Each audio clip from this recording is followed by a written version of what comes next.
Monsieur, bonjour et bienvenue dans cette émission de la jeunesse intitulée Jeunesse Congo de demain. Je suis Aristote Badia, présentateur de l'émission, et j'ai avec moi 4 invités qui sont là, qui vont se présenter toutes seules. Mais aujourd'hui, nous allons parler de notre avenir, nous, les jeunes, nous, la jeunesse congolaise, nous qui avons la possibilité de faire des choses demain, nous qui allons dire des choses, nous qui allons diriger, administrer même si je peux dire. Mais la question qu'on se pose aujourd'hui, quelle est la place qui occupe la jeunesse congolaise dans la scène politique de la RDC, tout en sachant que la jeunesse congolaise occupe 75% de la population nationale.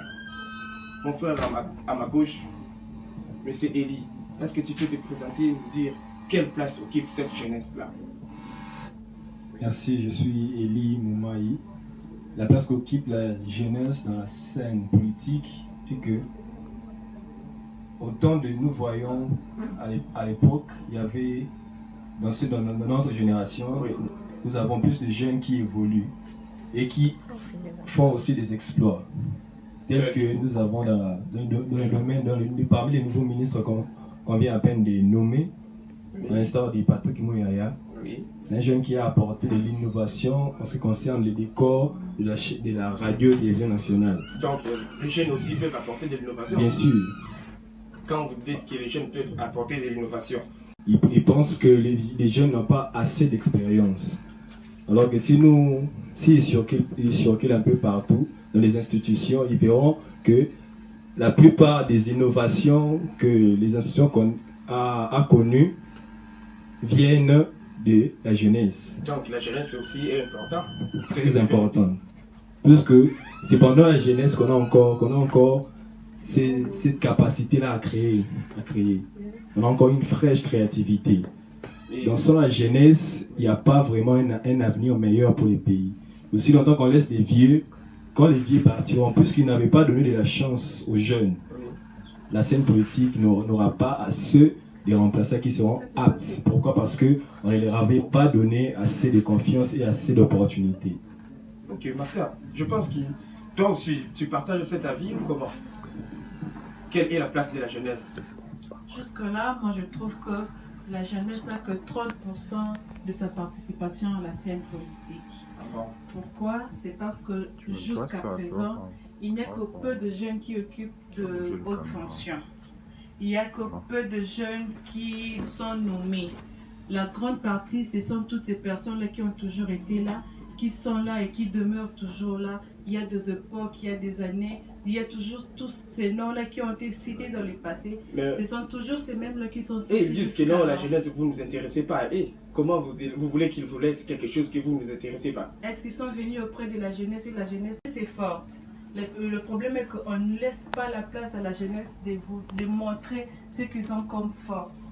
La jeunesse il y a beaucoup de potentialités dans la jeunesse, mais le problème est que la jeunesse est toujours étouffée par ces vieux-là qui ne veulent pas accorder aussi la chance aux autres parce qu'ils se sentent menacés par cette jeunesse. Et monsieur Moïse Galamoun, à ma droite. Oui, d'accord, merci. Pensez quoi sur cette question-là? Quelle place occupe la jeunesse? Est-ce que la jeunesse a déjà eu ce qu'il devait ou bien il a déjà ce qu'il mérite avec les 75% qu'il a? J'aimerais vraiment contredire mes collaborateurs qui sont ici avec nous. Oui. Je ne partage pas la vie. Donc, notamment, c'est que la dame ici vient de dire que la jeunesse occupe 30% sur les scènes politiques. En tout cas, moi, je ne suis pas d'accord avec vous.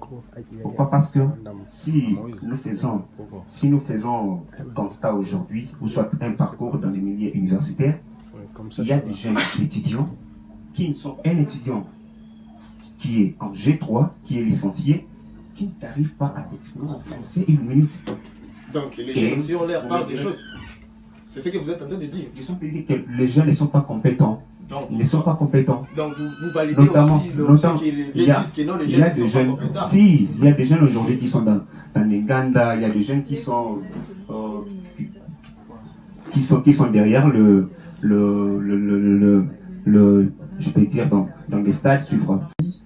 Donc si nous sommes aujourd'hui appelés un État indépendant, c'est grâce à la jeunesse. qui était Lumumba à son époque? Il n'avait pas plus de 30 ans.